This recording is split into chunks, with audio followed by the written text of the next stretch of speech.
Bonjour, bienvenue dans ma bibliothèque. Nous sommes à Montréal le 30 juin 2014. Mon nom est Bruno Lalonde. Aujourd'hui, je ne vous cacherai pas que je suis éreinté. 2 jours de déménagement. Pas mal intense. Des cartons de livres, des œuvres d'art. Mais on a égaré le coffre à outils. Ça en dit long sur nos centres d'intérêt, sur ce qui nous anime. On fait attention aux œuvres d'art, on fait attention aux livres. Les livres sont précieux, les œuvres d'art sont rares, elles sont fragiles, on doit les manipuler avec soin. Mais un coffre à outils, on ne manipule pas ça avec soin. Coffre à outils, c'est fait pour être transporté vigoureusement. Les outils qui sont dedans sont faits pour être utilisés avec force, avec intensité. Mais assurément, ces objets-là ne sont pas pour nous, les amoureux des livres. Mais même si nous avons les mains blanches, nous avons quand même de bons muscles. Moi, je suis habitué, je ne dirais pas que je passe mes journées à soulever des cartons de livres, ça serait nettement exagéré. Mais assurément, j'en soulève depuis plus de 25 ans. Ce qui fait de moi quand même quelqu'un de passablement costaud. Voilà, 2 jours. Mais pendant ces 2 journées-là, il s'est passé quelque chose. Ouais. Parce que dans la vie, on a toutes sortes d'amis. Et nous sommes l'ami de toutes sortes de gens. Et il y a un passage. Amis, il y a les amis militants, n'est-ce pas? Des gens avec qui on partage une cause. Cette cause-là nous réunit. Il y a les amis d'affinité. On a les mêmes centres d'intérêt, la littérature, la lecture, par exemple. Il y a les amis d'enfance, que parfois on garde avec nous très longtemps. Il y a les amis d'adolescence avec qui on a fait la bringue, des mauvais coups, avec qui on a été en révolte, avec qui on a fait des fugues même. Il y a les amis de nos amis, les amis de nos compagnes, les amis qui sont devenus d'anciens amis parce que nous nous sommes séparés avec notre compagne. Il y a les amis des amis des amis. Et il y a une autre catégorie auquel, soudainement, j'appartiens depuis ces 2 derniers jours. Cette catégorie un peu étonnante, dont on ne discute pas assez, selon moi, et auquel on ne réfléchit pas assez non plus, l'ami de la famille. Donc, cet ami-là, qui a à peu près mon âge, on peut se raconter notre vie en 3 lignes.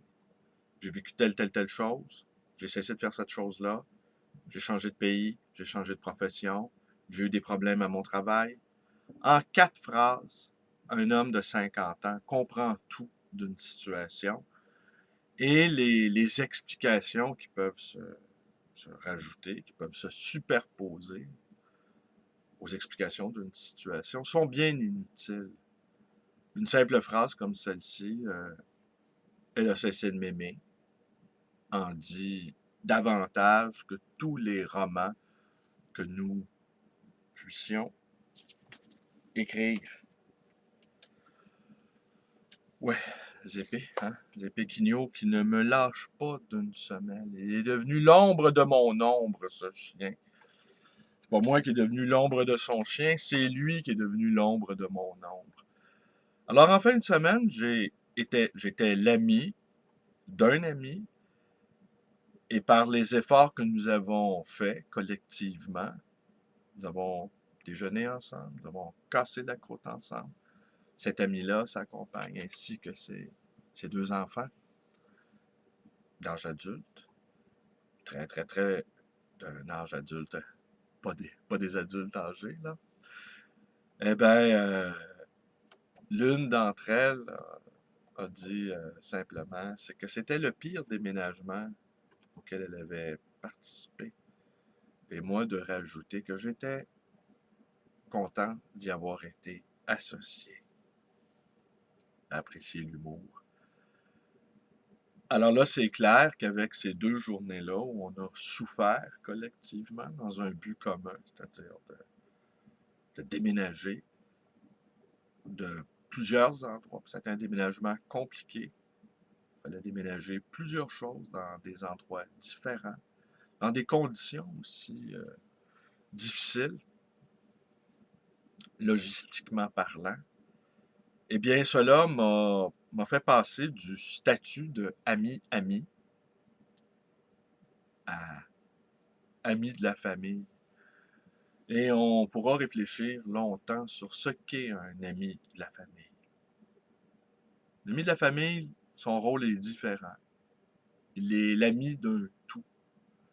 Et ce qui lui arrive, eh bien, devient un sujet de discussion pour, euh, pour la famille. Les autres membres de la famille veulent avoir des nouvelles de cet ami-là, veulent être renseignés et veulent être invités parfois dans certaines activités. C'est étonnant, j'accepte de bonne grâce cette transformation-là, de cette amitié qui était réelle, une jeune amitié mais réelle, mais qui soudainement s'est transformée dans un cadre élargi. Et la preuve de ce que j'avance, si je peux dire, c'est que nous étions dans ça, c'est les épicuniaux qui se secouent.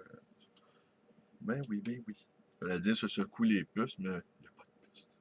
Tu veux sortir? Non, tu veux rester avec moi. Il veut tout le temps rester avec moi. Il m'accompagne jusqu'à la salle de bain. Je vous passe les détails, mais il se love à mes pieds, il se tortille telle une indécente chenille, ce petit chien, saucisse. Il est ravi, il est en extase, il me regarde avec des yeux énamourés, des yeux pleins de pitié, pleins de ruse également. Et morphologiquement, j'ai de la difficulté à le prendre. Parce que son corps est... Je ne suis pas habitué à manipuler des chiens. J'ai l'habitude de prendre les chats, ils sont souples, ils sont ondoyants. Et lui, il y a quelque chose de cassant chez lui. J'ai peur de le briser, j'ai peur de faire un faux mouvement. Je le traite comme s'il était un nouveau-né qui soudainement aurait vu sa maman et aurait fondu dans une extase, dans un sentiment océanique de bien-être, aurait dit Freud. Alors donc, je leur ai fait une petite confession pendant que nous étions entre deux chargements, deux chargements d'objets. Je leur ai parlé de mon demi-frère, à qui je ne parle plus. Ah non, ça, je ne l'aurais pas dit. On ne se parle plus dans ma famille. C'est une famille totalement dysfonctionnelle, totalement éclatée. Et je ne sais pas comment on va recoller les morceaux, parce que de mon côté, il y a 2 choses pour lesquelles j'ai eu beaucoup de difficultés à m'affranchir. C'est mon milieu social d'origine et ma famille en amont. Je n'aime pas les relations difficiles. Je n'aime pas ça. Je, je ne la fuis pas. Je ne fuis pas les difficultés relationnelles. Elles existent, ces difficultés-là. Mais quand je vois qu'il n'y a pas d'issue, qu'il n'y a pas de possibilité qu'une chose s'améliore, qu'on ne fait que répéter à l'envi des mécanismes de répétition ou d'échec ou de rejet ou de Dieu sait quoi, j'ai pas le goût de vivre ça. Et à partir du moment qu'un membre d'une famille décide qu'il ne joue plus, ou enfin qu'il croit ne plus jouer, eh bien tout est changé. Alors je leur ai confié simplement que mon frère, mon demi-frère, était le préféré de ma mère. Et que cela était une grande source de contrariété et de jalousie, fort légitime d'ailleurs, de ma sœur, qui est ma sœur, et que moi, ben, ayant accepté ça trop tôt et n'ayant jamais blâmé mon demi-frère d'être le chouchou de ma mère, Eh bien, on me l'a fait payer très fort, ça. On me l'a fait payer très cher. Ce prix-là d'acceptation, ce refus-là d'engager un combat dans la rivalité fraternelle, une rivalité mimétique. Sachez simplement que dans toutes les familles, il y a une rivalité naturelle entre frères et sœurs, entre frères et frères, et tout ça. Il y a une rivalité naturelle. Il y a une famille dysfonctionnelle, eh bien, chacun joue sur ces rivalités-là pour tirer profit de la situation. Alors moi, je me suis mis hors jeu, me mettant hors jeu, me disqualifiant moi-même de ce combat-là. Eh ben, ça a eu des conséquences encore plus graves. Ça a aggravé la situation. Alors, le refus de participer à une rivalité mimétique peut engendrer une plus grande guerre encore. Mais comme l'énergie me manque de tous ces combats-là, et comme tout a été tellement difficile, je n'aspire qu'à la légèreté, qu'à l'insouciance. Je n'aspire qu'à la poésie, qu'à l'amour, qu'à l'amitié, au soleil, même aux chiens saucisses qui me regardent avec des yeux pleins de tendresse. Ah voilà, j'ai partagé avec vous cette petite chose que j'ai partagée avec eux. Tout le monde s'est tu dans le camion. Personne n'a osé poser des questions. Je me suis simplement tourné vers l'ami. Tu comprends sans doute ce que je veux dire par ce refus-là de participer à une rivalité fraternelle mimétique. J'ai répondu simplement, oh que oui, je comprends. Mais j'avais simplement envie d'offrir à la famille, à cette famille-là, une belle famille, je tiens à le dire ici. Une très, très, très belle famille. Ça se voit qu'il y a beaucoup d'amour. Ils ont été élevés très, très, très, très correctement, ces enfants-là. Eh bien, je tenais à partager avec eux quelque chose de moi qui était autre chose que mes bras et ma présence physique. Et, semble-t-il, mon humour, qui a été pas mal apprécié. Faut pas juste... Faut faire les choses là, pour les autres avec bonheur, avec plaisir, avec légèreté, ou s'abstenir de les faire, tout simplement. On ne fait pas les choses contre notre volonté. Cela blesse les gens davantage que si on refusait de les faire. Je vous remercie d'être avec moi. Portez-vous bien. Bonne journée. Vous connaissez la suite, ma page Facebook, ma chaîne, ma librairie d'occasion et l'ancien, le livre voyageur. Mon numéro de téléphone, 514-736-0999. Hey, Zépéquigno, viens te montrer un peu. Voilà. Ben voilà. Il a terriblement envie de me donner un bec. Il a réussi. Bye, bonne journée.